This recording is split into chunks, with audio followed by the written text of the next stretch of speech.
Assalamu alaikum warahmatullahi ta'ala barakatuh. Barkanmu da sake kasancewa da ku a cikin wannan channel ta mai albarka.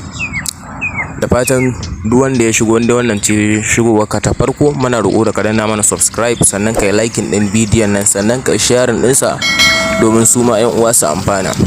A yau bidiyon mu zai muku bayani ne akan yadda za ka haɗa maganin sanyi da sassaƙen mangwaro.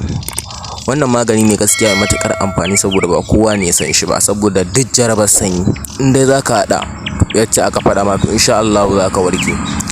Yacce ake haɗa wannan magani, wadda farko za ka samu sassaƙen bishiyar mangwaronka, za ka samu ko da a ce baka samu ba ka iya zuwa ka ɗan sassaƙi ɓawon jiki. In ka ɗan sassaƙa za ka iya jiƙa shi ya kwana da yar jakkanwa, ko baka samu jakkanwa ba ka iya jiƙa shi kaɗai ya kwana.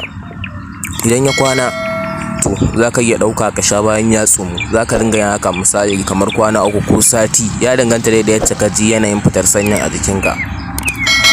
Don kuma baka samu haka ba to za ka iya samun shi ka tafasa shi, amma so ka tafasa shi, za ka tafasa shi da jar kanwa. In ka tafasa shi da jar kanwa to insha Allah jar kanwa ba wata mai yawa za ka sa ba, za ka saka ta ne yacce dai ba za ma a ji tasting ɗinta ba a baki. To in dai kai haka insha Allah kai da sanyi, sai dai kuma ka ba wani labari. Muna roƙo da ku danna mana subscribe idan wannan bidiyon ya burge ku, sannan ku yi like ɗinsa, sannan ku yi mana sharing da yan uwa su ma su amfana. Mun gode.